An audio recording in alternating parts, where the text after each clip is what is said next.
Hello बच्चा लोग, कैसे हो? होप करता हूँ सब लोग बढ़िया होंगे, मस्त। तो आओ चलो हम देखते हैं। ठीक है, अब ये कोई टिप्स एंड ट्रिक्स नहीं है कि हाँ कि आपको बिजनेस स्टडीज में 90% कैसे ले आना है, बारूद कैसे बना देना। नहीं नहीं नहीं, ये ऐसा कुछ नहीं है। आपको टिप्स एंड ट्रिक्स वाला मामला यहाँ पे नहीं है। ये basic tried and tested technique है। ठीक है, ये टेक्निक है, ये जो एक मॉड्यूलेशन होता है, एक टेक्निक होती है, वो टेक्निक हम इस्तेमाल करते हैं कि एग्जाम के समय हम कैसे एक अच्छे मार्किंग सिस्टम पे चीज़ों को ग्रैब कर सकें। ठीक है, अच्छा एक मार्किंग सिस्टम ले आ सकें जो मतलब कि इसेंशियली कवरेबल हो, मतलब कि जो इसेंशियली हम कर सकें। ठीक है, ऐसा कोई वो नहीं है कि मतलब कि वो हमारे समय सीमा के पार नहीं निकलना चाहिए। अब ये नहीं कि अब ये कर दीजिए, 30 दिन में उखाड़ दीजिए, बटोर दीजिए, ये कर दीजिए, वो सब कुछ नहीं। पूरे के पूरे 3 एग्जाम के पेपर्स में अगर हम बात करते हैं अकाउंट्स में, ठीक है, इको में और बीएसटी में, तो सबसे आसान आपका बीएसटी पड़ेगा। ठीक है, कैसे पढ़ना है, क्या तरीका है, मैं आपको बेसिक एक तरीके से समझा दे रहा हूँ। और मुश्किल से मुश्किल 15-20 दिन लगेंगे आपको, तो उसके लिए थोड़ा सा वाइंड अप आपको रहना पड़ेगा। ठीक है, तो हम इसका एक बेसिक स्ट्रैटेजी है कि 30 डेज का लेके चलते हैं कि 30 दिन के अंदर हम कैसे कैसे एक अच्छे सिस्टम बेस पे हम इसको एक अच्छा नंबर ले आ सकते हैं। 30 दिन की बेसिक डेटा है, अगर आप कर भी लेते हैं तो आप 80% के ऊपर आराम से रहेंगे विदाउट एनी डाउट, और बहुत आसानी से भी हो जाता है, ये कवरेबल है। ठीक है, तो अब हमको सबसे पहले तो हमको कुछ बेसिक चीज़ों को ध्यान देना है कि सबसे पहले कि हम अकाउंट बीएसटी स्टार्ट कहाँ से करें। ठीक है, बीएसटी हमको पढ़ना कहाँ से है। तो सबसे बड़ी बात यह है कि बच्चे 2 बुक्स रखते हैं, मोस्टली साइड बुक्स रखे होंगे। ठीक है, तो मैं आपसे निवेदन करता हूँ, ये मेरा आपसे सविनय निवेदन है, मैं आपसे हाथ जोड़ रहा हूँ। ठीक है, ये लाइट पे मत उतना ध्यान दीजिएगा क्योंकि यहाँ पे मैं अभी गांव साइड में हूँ तो लाइट उतनी फ्लिकर करती है, तो डोंट उस पे मत जाइए। मेन आप फोकस रखिए कि हम कहाँ पे हैं इस समय। और तो साइड बुक जो पढ़ रहे होंगे उनको आपसे मेरा सविनय निवेदन है कि कृपया करके इसको फाड़ दीजिए। साइड बुक का कोई इस्तेमाल नहीं करना है आपको। ठीक, साइड बुक मैं इसलिए आपसे मना कर रहा हूँ कि प्लस ये आपको लेंदी पड़ेगी। ठीक है, लेंदी पड़ेगी, आपको लेंदी पड़ेगी, और प्लस फिजूल्स के डेटा इसमें दिया हुआ है, यानी over consumption of a data. Over दिया हुआ है इसमें, ओवर कंजम्पशन है डेटा का, मतलब कि ओवर है, बहुत ज़्यादा इसमें डेटा दिया हुआ है जो कि आपके लिए फिजूल की बातें हैं, उनको पढ़ने की कोई आवश्यकता नहीं है आपको। तो ज़रूरत नहीं है कि आप साइड बुक का इस्तेमाल करिए। ये मेरा आपसे सविनय निवेदन है कि बीएसटी के लिए तो साइड बुक की ज़रूरत है नहीं आपको। बीएसटी की बुक बहुत पतली सी है, मेरे पास अभी यहाँ पे फिलहाल मेरे डेस्क पे नहीं रखी हुई है, नहीं तो मैं आपको दिखाता। तो लेंदी है, दूसरा ओवर है, बहुत ज़्यादा ओवर कंजम्पशन इसमें है, डेटा बहुत ज़्यादा दिया हुआ है, और सेम एज इट इज़ जो भी साइड बुक्स हैं वो आपकी बस क्या है, एलुबरेटिव एलुबरेटिव एलुबरेटिव है किसकी, एलुबरेटिव है एनसीईआरटी की। यानी एनसीईआरटी का एलुबरेशन सिर्फ दिया हुआ है कि एनसीईआरटी है आपका, उसका एलुबरेशन आपको दे दिया है कि हाँ भैया ये एनसीईआरटी है, इसको एलुबरेट करके आपको एक किताब में बना के दे दिया गया है, और कुछ भी नहीं है। तो मेरा आपसे सविनय निवेदन है कि आज ही अभी मार्केट में जाइए और एक मात्र 100 रुपए की पत्ती खर्च करिए। इस 100 रुपए की पत्ती से एक आपको बुक मिलेगी जिसका नाम होगा एनसीईआरटी। ठीक है, जो मात्र 200 से 250 पन्ने की बुक है। ठीक है, 250 पेजेस की बुक है, और इस पूरे बुक में आपको ये पूरी बुक, ये 250 पन्ने की बुक अगर आप रेगुलर पढ़ लेते हैं तो आपका इतना तो कवर है बिना किसी डाउट के। ठीक है, तो मैंने आपको बता दिया कि आपको क्या करना है। सबसे पहले एनसीईआरटी ले आनी है, एनसीईआरटी पे ध्यान देना है। अब ये नहीं कि एनसीईआरटी खरीद के लाए तो खाली रख दिए, नहीं। अब आपको हमको क्या करना है, अब इस बुक को पढ़ना कैसे है। अब चैप्टर के हिसाब से पढ़ो, और कैसे पढ़ोगे, चैप्टर उठाओ, चैप्टर उठाइए, चैप्टर को उठाना है। अब ये चैप्टर कैसे आप पढ़ेंगे, ठीक है।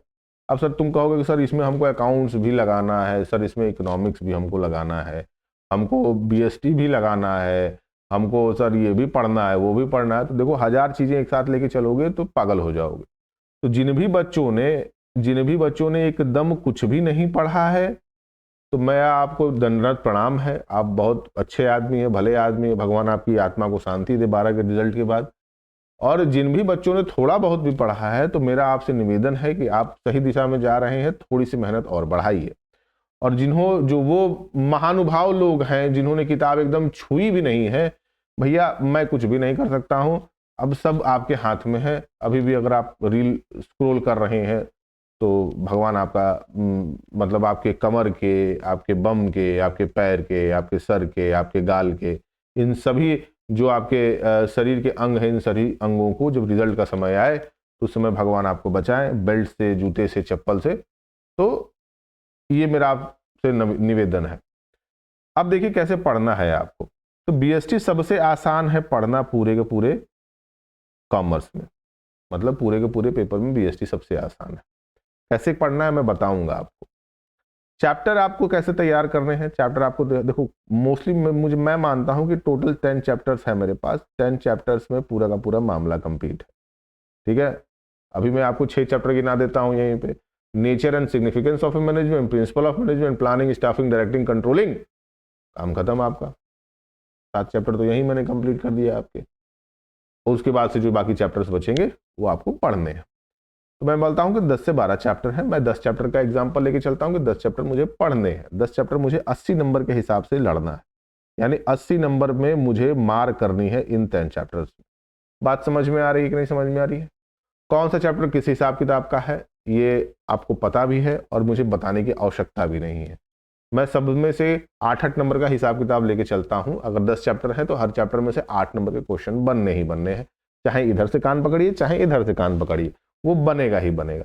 8 नहीं बनेगा तो 6 बनेगा, 6 नहीं बनेगा तो 5 बनेगा। बट हिसाब किताब तो यही रहेगा कि अगर 10 चैप्टर है तो 8-8 नंबर के सब में से क्वेश्चन आने हैं। 5-4-3-2 करके आएंगे ही आएंगे। तो अब 80 नंबर का मामला हमको इन 10 चैप्टरों में से कंप्लीट करना है। अब मैंने आपको शुरुआत में ही बताया था कि चैप्टर्स पढ़ने के तरीके क्या होता है। आप किताब के इंडेक्स में जाइए। किस में जाइए? इंडेक्स में जाइए, या कंटेंट में जाइए, कॉन्टेक्स्ट में जाइए, जहां भी आपकी जो भी किताब में लिखा हो, पीछे के जहां पे चैप्टर्स के साथ पन्नों का हिसाब किताब दिया रहता है। यानी कि चैप्टर के साथ पन्नों का हिसाब किताब दिया रहेगा। मतलब कि एक तरफ आपके चैप्टर्स लिखे रहेंगे, एक तरफ आपके चैप्टर्स लिखे रहेंगे और उसके साथ एक तरफ आपको पेजेस लिखे रहेंगे। ठीक है, अब कोई चैप्टर है 1, अब उसके पेजेस होंगे 1 से लेके 25 तक। कोई चैप्टर होगा 2, उसके चैप्टर के पेजेस होंगे 25 से लेके 50 या 60 तक। ठीक, कोई चैप्टर होगा 3, उसमें होगा 60 से लेके 90 तक। उसमें होगा 60 से लेके 90 तक। कोई चैप्टर होगा 4, उसमें होगा भाई 90 से लेके 110। अब ये चैप्टर के हिसाब किताब आपके कॉन्टेक्स्ट, आपके इंडेक्स में आपको देखने को बिल्कुल ही मिल जाते हैं। ठीक है, अब हमको पढ़ना कैसे है?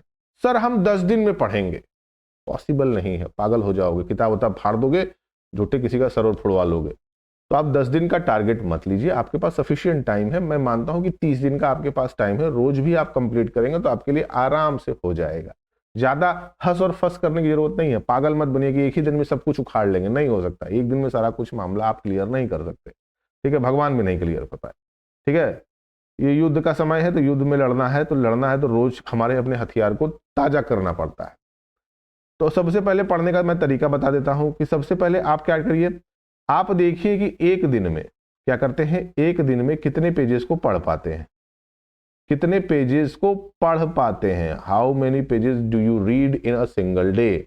एक दिन में कितने पेजेस आप कंप्लीट कर पाते हैं। जो कि बिजनेस है, आसान आपको लैंग्वेज मिल जाएगी एनसीईआरटी की वजह से। तो मैं मानता हूं कि 25 से 30 पन्ने आपके रेगुलर एक दिन में आप क्लियर कर सकते हैं। यानी पर डे में आप 25 से 30 पन्ने क्लियर कर सकते हैं। ठीक है, विदाउट एनी डाउट। ठीक, तो 25 से 30 पन्ने आपने कंप्लीट कर लिए एक दिन में। अगर मैं कहता हूं कि 250 पन्ने की किताब है, मैं चलो ठीक है 300 पन्ने की भी किताब कहता हूं, तो 300 पेजेस की बुक है। अगर रोज आप 30 पन्ना भी पढ़ते हैं तो आप 10 दिन के अंदर पूरी की पूरी बुक कंप्लीट कर देंगे। ये जो 10 दिन में आपने कंप्लीट किया, ये पहला रीडिंग है आपकी। ये क्या होगी? पहली रीडिंग होगी, जहां पे आप चैप्टर्स को समझ रहे होंगे, उनकी बेसिक्स कॉन्सेप्ट्स को जान रहे होंगे और उन कॉन्सेप्ट्स के बारे में आपको एक आइडिया मिल रहा होगा। बात समझ में आ रही है? तो यहां पे हमको घबराना नहीं है। ठीक है, क्या नहीं करना है, यहां पे हमको घबराना नहीं है। कोशिश करिएगा कि पहली रीडिंग जितना टाइम लेगी उतना सही है। पहली रीडिंग हमेशा टाइम टेकिंग होती है। ठीक है, पहली रीडिंग हमेशा टाइम टेकिंग होती है, तो ये घबराना नहीं है, आपको टाइम पूरा लेना है। रीडिंग करते समय पूरा टाइम लीजिएगा, ठीक है। घबराइएगा मत कि नहीं हमसे नहीं हो रहा है, पागल हो गए हैं, पॉइंट नहीं समझ में आ रहा है, कोई दिक्कत नहीं है। हर चैप्टर के साथ कोई यूट्यूब वीडियो देख लीजिए, वन शॉट देख लीजिए, एक बेसिक कॉन्सेप्ट अपने चैप्टर्स के बारे में बना लीजिए कि हाँ मुझे कैसे करना है। तो टाइम टेकिंग है, पहला हमेशा टाइम टेकिंग होता है। आपको कोशिश करनी है कि इस एनसीईआरटी बुक की कम से कम 3 रीडिंग करनी है। कितनी करनी है भैया? 3 रीडिंग तो होनी ही चाहिए। 3 रीडिंग में आपके कॉन्सेप्ट्स क्लियर हो जाएंगे, आपके कॉन्सेप्ट्स क्लियर हो जाएंगे, आपको किताब का बेसिक समझ में आ जाएगा, उसके बाद से क्वेश्चंस के स्ट्रैटेजी आपको समझ में आ जाएगी, क्वेश्चंस बेस समझ में आ जाएंगे। तो 3 रीडिंग में आप पूरी तरीके से किताब को समझ चुके हैं। अब आपको किताब कंठस्थ नहीं हुई है, क्योंकि असर्शन बेस्ड क्वेश्चंस होने हैं, कॉन्सेप्ट बेस्ड क्वेश्चंस आने हैं। तो यहां पे हमको कॉन्सेप्ट्स पे ध्यान देना है कि हमारा कॉन्सेप्ट क्लियर होना चाहिए। रोट लर्निंग हमको नहीं करनी है, बिल्कुल नहीं, रोट लर्निंग नहीं होनी चाहिए, ठीक है। रोट लर्निंग नहीं है, रटने वाली व्यवस्था यहां पे मत करिएगा। रटेंगे काम 25 हो जाएगा, क्वेश्चन आपके दिमाग से निकलेगा, क्वेश्चन थोड़ा सा भी घूमा आपका दिमाग घूम जाएगा, क्वेश्चन आप कर ही नहीं पाएंगे। तो आप किस पे ध्यान दीजिए? कॉन्सेप्ट्स पे ध्यान दीजिए। जो कि बिजनेस में एक सबसे अच्छी बात यह है कि बिजनेस में हमारे जो डेटाज हैं, जो बिजनेस में हम क्या करते हैं, बिजनेस में जो हमारे पास ऑप्शंस होते हैं, जो ऑप्शंस होते हैं जैसे कि एडवांटेज हो गया, एडवांटेज हो गया, ठीक है, किसी पार्टिकुलर पॉइंट का एडवांटेज हो गया, किसी पार्टिकुलर पॉइंट के फीचर्स हो गए, ठीक है, किसी पार्टिकुलर पॉइंट का डिसएडवांटेज हो गया, ठीक। ये मोस्टली क्या होते हैं? ये मोस्टली सेम कॉन्सेप्ट्स पे काम करते हैं। क्या करते हैं? सेम कॉन्सेप्ट्स पे काम करते हैं। तो भैया हमको पहली बार दिक्कत होगी, दूसरी बार दिक्कत होगी, तीसरी बार में वो सारे के सारे कॉन्सेप्ट्स हमारे दिमाग में बैठ चुके होंगे। तो हमको इसके बारे में बहुत ज्यादा परेशान नहीं होना है कि सर इसका एडवांटेज क्या होता है, उसका डिसएडवांटेज क्या होता है। कुछ नहीं, 3 बार रीडिंग करोगे सब दिमाग में बैठ जाएगा, काम 5 ठीक। तो ऑप्शंस पे ज्यादा ध्यान नहीं देना है, आपको बेसिक रीडिंग को ध्यान देना है। मेन फोकस आपका कहां होना चाहिए? कॉन्सेप्ट बिल्डिंग पे होना चाहिए। किस पे होना चाहिए भैया? कॉन्सेप्ट बिल्डिंग पे होना चाहिए कि कॉन्सेप्ट कैसे हम बिल्ड करें कि हमारा क्वेश्चंस अगर बदलते हैं, क्वेश्चनायर्स अच्छे आते हैं, केस स्टडी अच्छी आती है, तो हम क्वेश्चंस को कैसे लगा पाते हैं, इस पे आपको ध्यान देना है। तो मैंने आपको 10 दिन का पूरा डेटा आपको दे दिया कि 10 दिन में आपको करना क्या है। अब 10 दिन में आप पूरे के पूरे चैप्टर्स को कंप्लीट कर सकते हैं। टाइमिंग अपने हिसाब से बैठा लीजिएगा आप, टाइमिंग आप अपने हिसाब से बैठा लीजिए, 1 घंटे की, 2 घंटे की, 3 घंटे की, 4 घंटे की, जितना आपको लगे कि हाँ मुझे देना चाहिए। मैं आपसे रिक्वेस्ट करता हूं कि कम से कम 1 से 2 घंटे के बीच का दीजिएगा। इतना तो आपको देना ही पड़ेगा। 1 घंटा तो खाली किताब को खोलेंगे तो आपको 1 घंटा लग जाएगा, तो कम से कम 2 घंटा तो इस पूरे बुक को दीजिए, ताकि आपको एक बेसिक कॉन्सेप्ट समझ में आ जाए। पहली अगर रीडिंग कर रहे होंगे तो 3 घंटा भी ले जा सकते हैं आप, ठीक है, क्योंकि पहली रीडिंग में हमेशा टाइम लगता है। और जिन बच्चों ने किताब खोली ही नहीं है, मैं उनको नहीं बोलूंगा कि आप 3 घंटा, आपके लिए 5 घंटे भी कम है, ठीक। तो भैया 3 घंटे के लिए नहीं, मजाक कर रहा हूं, चाहे कोई भी हो, चाहे जिसने पहली बार भी किताब खोली नहीं होगी वो भी 3 घंटे में क्लियर कर लेगा, और जिसने तो मान लो कि रेगुलर पढ़ रहा है उसको तो मुझे बताने की आवश्यकता ही नहीं। तो 3 घंटे में आप आराम से एक चैप्टर कंप्लीट कर सकते हैं, ठीक है। 3 घंटे में आप एक चैप्टर बिल्कुल तरीके से कंप्लीट कर सकते हैं, विदाउट एनी डाउट और विदाउट एनी फस कि नहीं ऐसे करेंगे वैसे करेंगे, हेन तेन लंटेन। ज्यादा परेशान होने की आवश्यकता नहीं है आपको। बात समझ में आ रही है कि नहीं समझ में आ रही है? ठीक। तो टाइमिंग आपका ये हिसाब किताब रहना चाहिए, टाइमिंग के लिए परेशान होने की बिल्कुल आवश्यकता नहीं है। टाइमिंग अपने हिसाब से 2, 2.5, 3 घंटे हिसाब से बांट सकते हैं। तो टाइमिंग का कोई मामला तो हमें दिख नहीं रहा है। चलो ठीक है, आगे हम देखते हैं। अब कुल मिला के बात यहां पे आती है कि सर हम तो ठीक है 10 दिन में तो 3 घंटे के हिसाब से पढ़ेंगे तो हमारा पूरा का पूरा चैप्टर कंप्लीट हो जाएगा। अब हम क्वेश्चंस कहां से लगाएं, ठीक है, क्वेश्चंस कहां से लगाएं, ठीक है। तो बीएसटी का क्वेश्चन, अच्छा सबसे अच्छी बात है कि बीएसटी में एक एडवांटेज हमको मिलता है कि हमको प्रीवियस ईयर्स के क्वेश्चंस जब हमारे पास आते हैं, जब प्रीवियस ईयर्स के क्वेश्चंस आप लगाते होंगे, पिछले 5 साल के उठा लीजिएगा, पिछले 5 साल के क्वेश्चंस को उठा लीजिएगा, ठीक। क्वेश्चंस लगाने से पहले ये ध्यान रख लीजिएगा कि पूरी किताब आपकी कंप्लीट हो जानी चाहिए, बेसिक कॉन्सेप्ट क्लियर होना चाहिए। यानी पूरी किताब अगर 2 से 3 बार आप पढ़ चुके हैं, आपको कॉन्सेप्ट्स क्लियर हो चुके हैं, बेसिक आइडिया आपको समझ में आ चुका है, तभी प्रीवियस ईयर्स क्वेश्चंस पे जाइएगा। अभी आपको सैंपल पेपर बिल्कुल भी नहीं लगाना है, ठीक है। सैंपल पेपर लगाओगे पागल हो जाओगे, क्योंकि देखो सैंपल पेपर कभी भी बनता है वो अनऑर्गेनाइज्ड लोग बनाते हैं। कौन बनाता है? अनऑर्गेनाइज्ड, ठीक है। क्योंकि बड़े बड़े जो तुम्हारे पब्लिशर्स होते हैं वो इतना टाइम नहीं होता है कि वो सैंपल पेपर को बना पाए, तो वो अनऑर्गेनाइज्ड सैंपल पेपर बनाते हैं। और जो सैंपल पेपर बनाने वाले अपने को क्या समझते हैं? बोर्ड का एकदम बहुत बड़ा मान्य प्रतिष्ठित व्यक्ति समझते हैं। वो समझते हैं कि हम जो पेपर बना देंगे सैंपल पेपर से ही आएगा। 1 घंटा क्वेश्चन नहीं फंसने वाला है। पीसीएम में फिजिक्स, केमिस्ट्री, मैथ, बायो का मामला अलग होता है, कॉमर्स का मामला अलग होता है। क्योंकि कॉमर्स ऐसा सेक्शन है जहां पे चीजें अनऑर्गेनाइज्ड मिल जाती हैं। सैंपल पेपर उस हिसाब से काम नहीं करता है जितना अच्छा आपका पीवाईक्यू करेगा। तो प्रीवियस ईयर क्वेश्चंस पे ज्यादा आपको फोकस रहना है in respective to sample paper. PCM में इसलिए जरूरत पड़ती है क्योंकि मल्टीपल क्वेश्चंस आने हैं, न्यूमेरिकल बेस ज्यादा है, तो हम भाई सैंपल पेपर्स की जरूरत पड़ती है। बात समझ में आ रही है?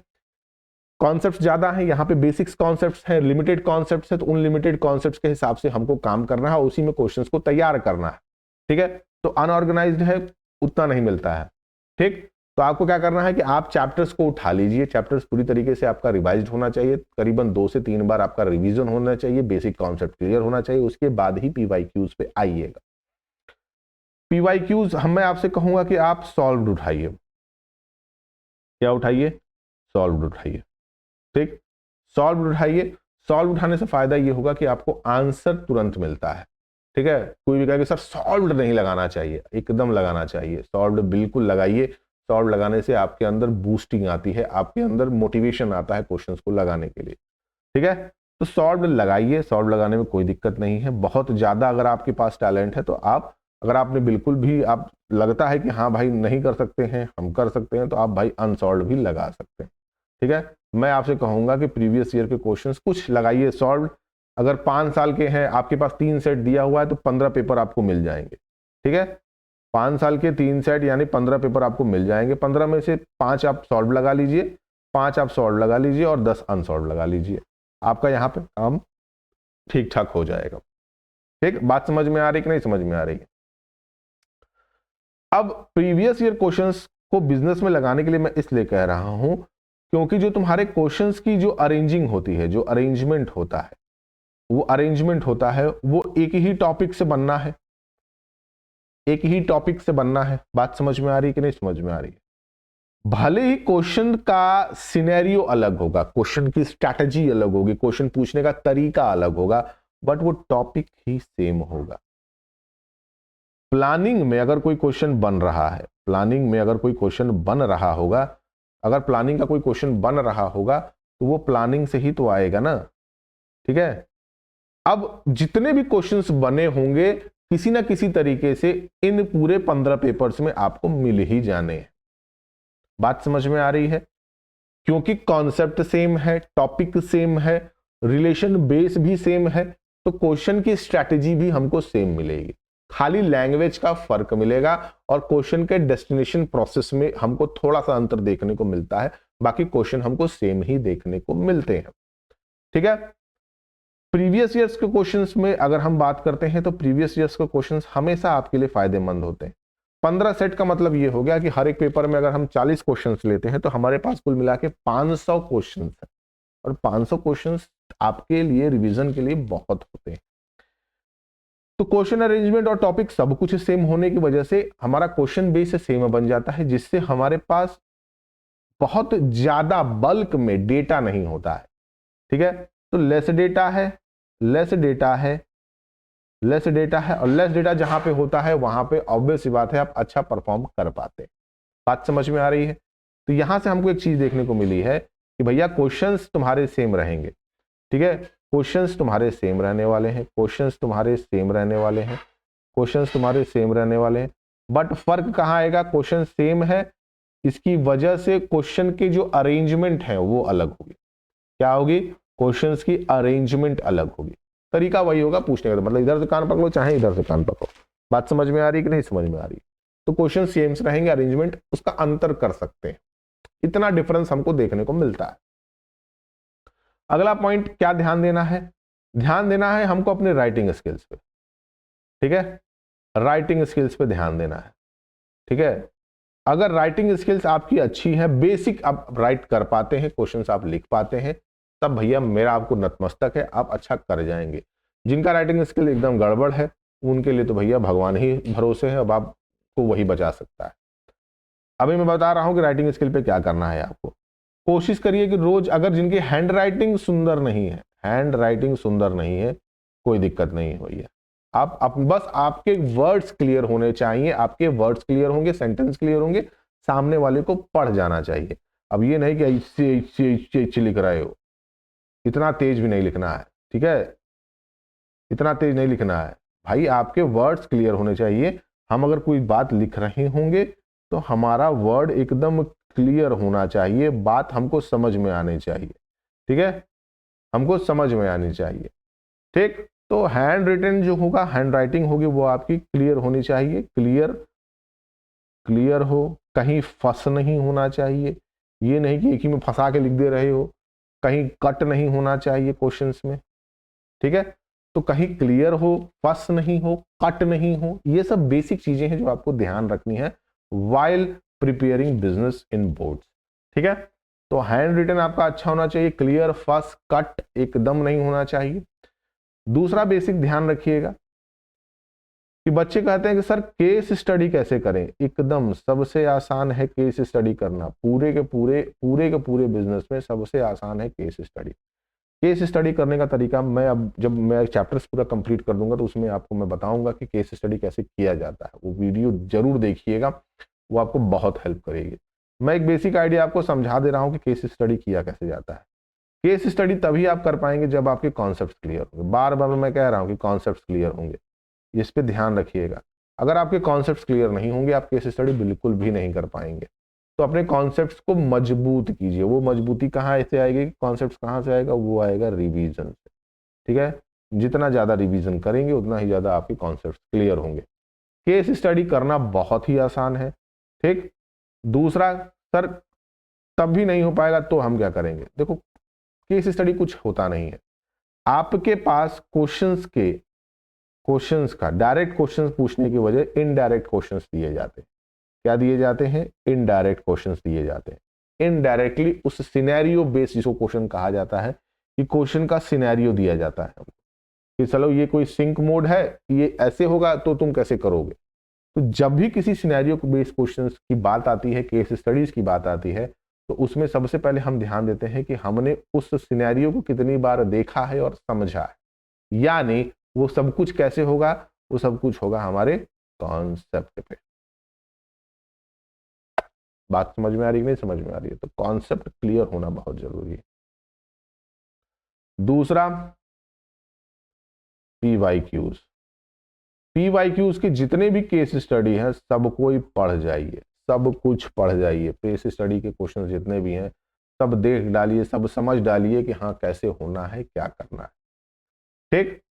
अब अगर हम बात करते हैं कि सर हम राइटिंग कैसे करें, बिजनेस स्टडीज में हम क्या कर सकते हैं, ठीक है। तो मैं आपसे कहूंगा कि जब भी आप मान लो मैं अगर मैनेजमेंट का कोई क्वेश्चन आ गया कि व्हाट इज मैनेजमेंट, तो मैंने मैनेजमेंट को ऐसे लिखा, ये मेरा मेन फंक्शन है, यहाँ पे मैंने नीचे अंडरलाइन किया, ठीक है। इसके बाद इसका हमने डेटा लिखा, पैराग्राफ, ये हमने इसका डेटा लिखा, ठीक। उसके बाद से अगर इसके फीचर्स पूछे हैं तो फीचर्स लिखिए, ठीक। उसके बाद से भी अपने फीचर्स को लिख लीजिए, 1 करके, 2 करके, 3 करके, ठीक है, 4 करके, ठीक। उसके बाद से अगर इसका एडवांटेज पूछा है तो एडवांटेज वैसे ही करना है। तो आपको लिखना है कि आप क्या कर रहे हैं, रिप्रेजेंट कर रहे हैं किसी चीज को। बात समझ में आ रही है? नहीं समझ में आ रही है? दूसरा, वर्ड टू वर्ड गैप होना चाहिए। अब ये नहीं कि एकदम ऐसे सटा के लिख रहे हो वर्ड टू वर्ड, ऐसे नहीं, वर्ड टू वर्ड आपका गैप होना चाहिए, यानी कम से कम उस वर्ड को समझने के बीच का एक गैप आपको दिखना चाहिए, तुमको भी दिखना चाहिए और टीचर को भी दिखना चाहिए। अब ये नहीं कि एक तो वर्ड यहां लिखे, A4 शीट पे यहां लिखे हो वर्ड और 2 यहां लिख दिए रजा, ऐसे मत कर देना यार, ठीक है। तो वर्ड टू वर्ड गैप होना चाहिए, बेसिक है, वर्ड टू वर्ड हम गैप रखेंगे। प्लस उसके बाद जो इंपॉर्टेंट पॉइंट्स होंगे उनको अंडरलाइन करेंगे। क्या करेंगे? इंपॉर्टेंट पॉइंट्स जो होंगे उनको अंडरलाइन करेंगे। क्वेश्चन के पूरे पैरा में कोई एक ऐसा वर्ड होगा जो उस पूरे पैराग्राफ को समझा रहा होगा। बात समझ में आ रही कि नहीं समझ में आ रही? अगर हम बात करते हैं मैनेजमेंट के डेफिनेशन के, तो मैनेजमेंट का डेफिनेशन क्या कहता है? Management is an art, is an art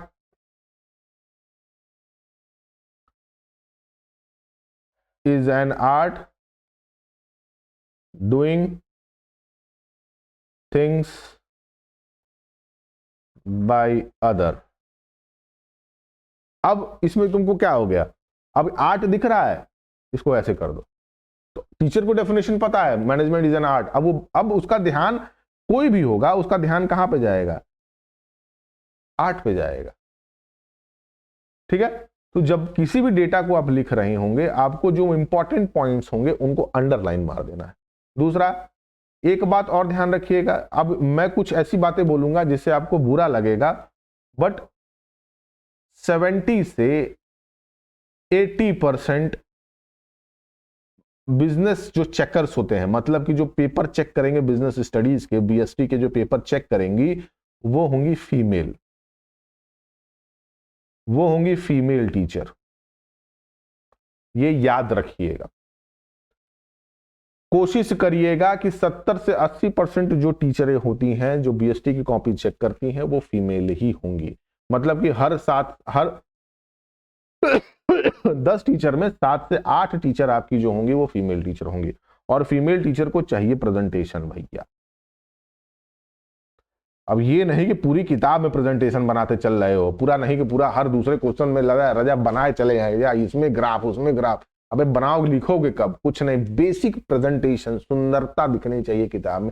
writing आपकी भले ही गलत हो, कोई दिक्कत नहीं है, आपको बस टीचर को ट्रिक करना है कि बस वो पूरी किताब को ना पढ़े, पूरे क्वेश्चंस को ना पढ़े। अगर किसी क्वेश्चन में आप फंस रहे हैं, बेसिक आपको पता है, इंपॉर्टेंट पॉइंट्स आपको पता है, तो आपको टीचर को वहीं रोकना है, वही दिखाना है जो आप दिखाना चाहते हैं, जो आप दिखाना चाहते हैं वही आपको दिखाना है।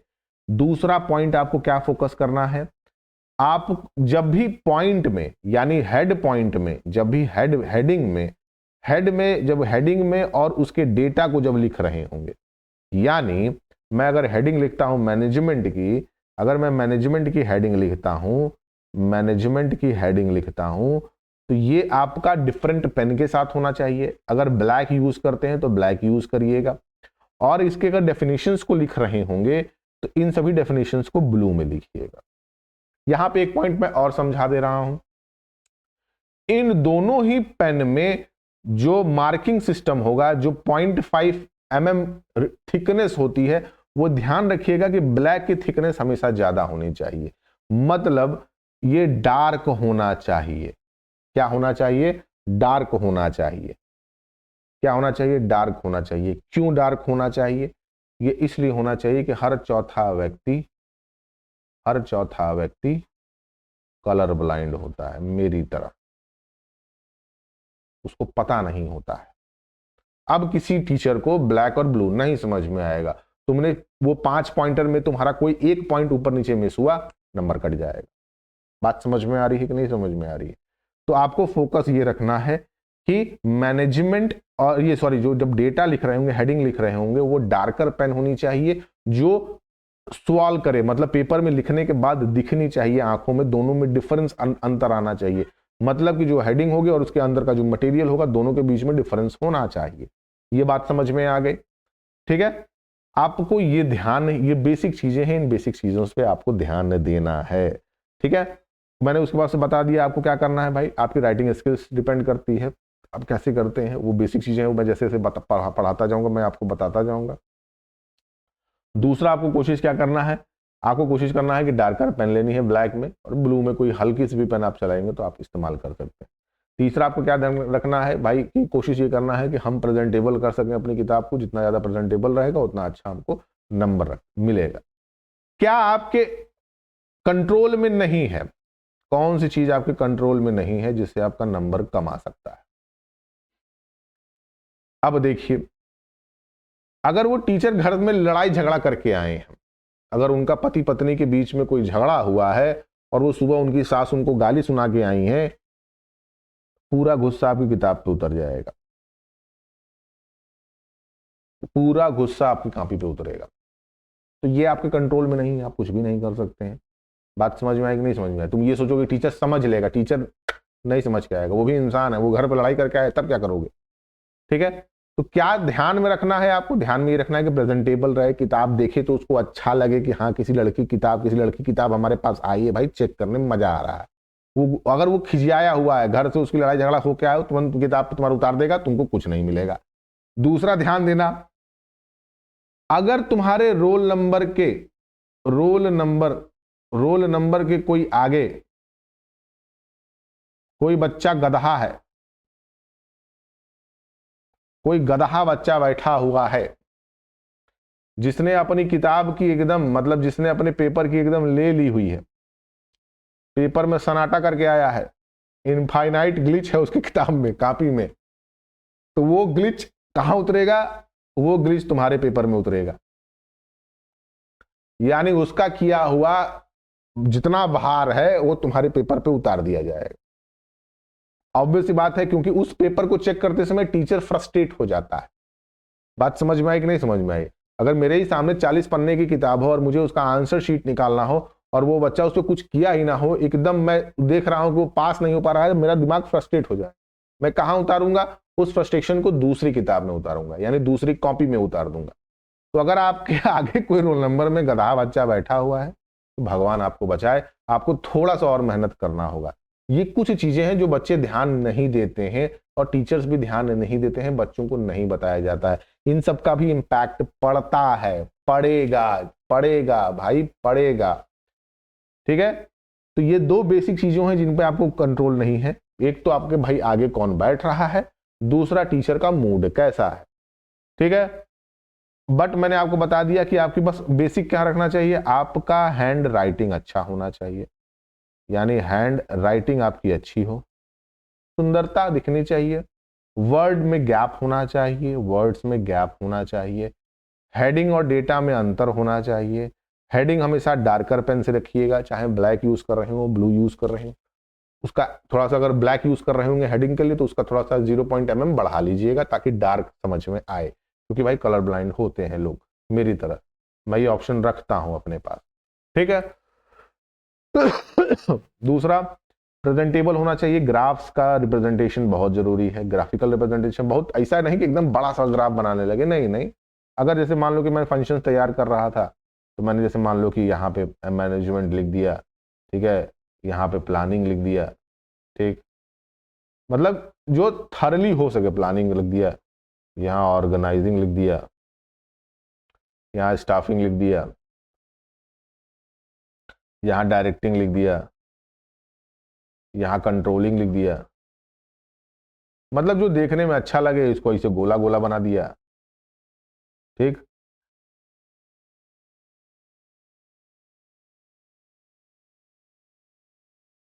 इसको इसे गोला गोला बना दिया, देखो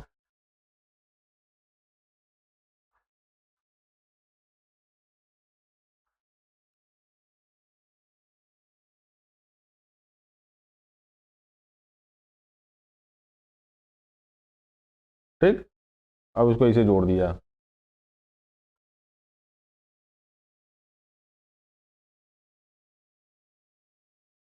देख रहे हो, ये देखो,